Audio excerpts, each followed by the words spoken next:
Evangelho do dia. Olá, você está no canal Zion Linhares.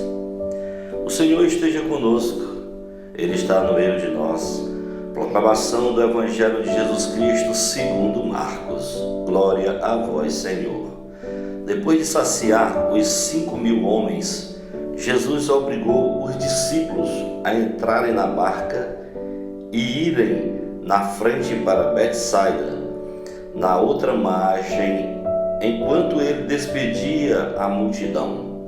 Logo depois de se despedir deles, subiu ao monte para rezar. Ao anoitecer, a barca estava no meio do mar e Jesus sozinho em terra.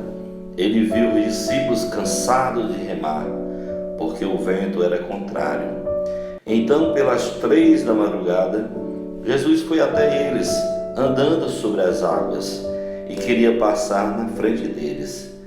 Quando os discípulos o viram andando sobre o mar, pensaram que era um fantasma e começaram a gritar.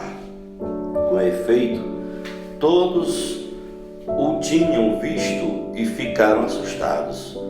Mas Jesus logo falou: coragem, sou eu, não tenhais medo. Então subiu com eles na barca e o vento cessou, mas os discípulos ficaram ainda mais espantados, porque não tinham compreendido nada a respeito dos pães. O coração deles estava endurecido. Palavra da salvação, glória a vós, Senhor. Gente, que maravilha, né?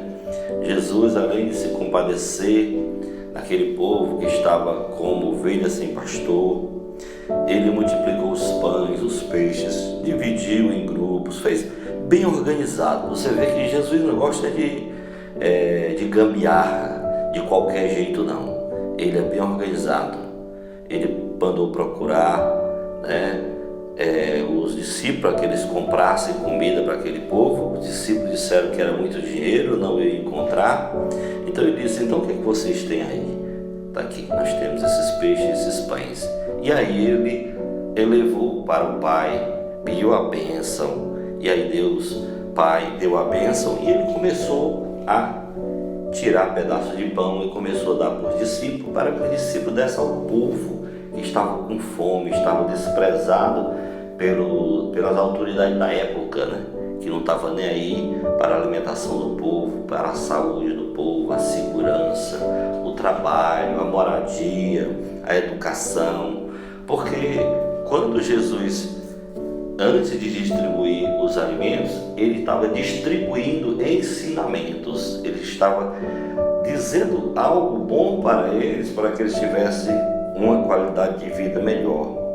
E aí, depois de tudo isso, Jesus já estava tranquilo, já sabia que tinha feito a parte dele, deixou todo mundo cheinho, barriguinha cheia, sobrou ainda 12 cestos, de alimentos. Aí Jesus mandou os apóstolos irem para o mar: vamos, depois eu vou.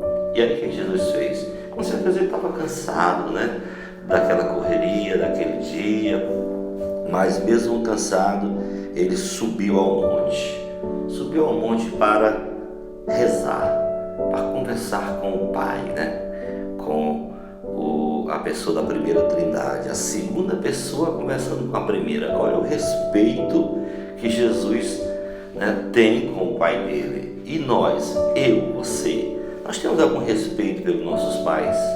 Você está tendo algum respeito pelos seus irmãos? Você está tendo respeito pela natureza? Você está tendo algum respeito pela igreja? Você está tendo algum respeito para com Deus? Isso eu lhe pergunto. Mas chegou a hora que Jesus resolveu, às 3 da madrugada, resolveu ir para onde estavam os discípulos, em alto mar. E Jesus resolveu ir andando sobre as águas. Gente, a fé, se vocês conhecem a Bíblia ou se não conhecem, vão pesquisar. A fé remove montanhas, a fé não conhece derrota, a fé é capaz de fazer qualquer coisa. Então, como Jesus era um homem de muita fé, ele conseguiu até andar sobre as águas. Mas quando os seus apóstolos, que estavam em alto mar, viram aquela pessoa se aproximando, ficaram com muito medo, gritaram, talvez pularam do barco, porque sabiam que morreriam, né? Um outro evangelista que conta que um deles, que era Pedro, que era sempre o mais enxerido da coisa, né? Até diz: olha, Senhor, se for você, permita eu ir até onde você está. E ele: vem, Pedro, pode vir. E Pedro começou a andar sobre as águas, mas veio o medo, veio a falta de fé. E aí o que aconteceu? Pedro começou a afogar, começou a se afogar, e Jesus pegou na mão dele e disse: ó homem de pouca fé. Enquanto Jesus subiu na barca, estavam todos com medo, gritando, e Jesus mandou que calmasse o mar acalmou. Mas tudo isso era motivo ainda era motivo de medo para os discípulos, era motivo de espanto, de escândalo, né? Eles ainda estavam tontos, espantados, não entenderam como foi que Jesus pegou aqueles peixes e aqueles pães e multiplicou para tanta gente, 5.000 homens, né? Isso a gente não fala, o Evangelho não fala das mulheres e das crianças, com certeza tinha, e eles espantados. Você se espanta com as coisas de Deus? Você acredita nas coisas de Deus? Você tem pedido com muita fé? Porque Ele faz, Ele não nega. Nosso Deus dá maior valor de ouvir a voz do seu filho pedindo: Pai, me permita isso. Pai, me ajuda aqui, Pai. Pai, me auxilia aqui. Pai, me orienta. Você não sabe a alegria que Deus tem quando você faz esses pedidos para Ele. Não tenha vergonha, conte tudo para Ele.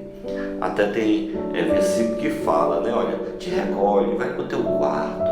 Não está legal, não está bacana, vai para lá conversar. Isso nós chamamos de oração pessoal.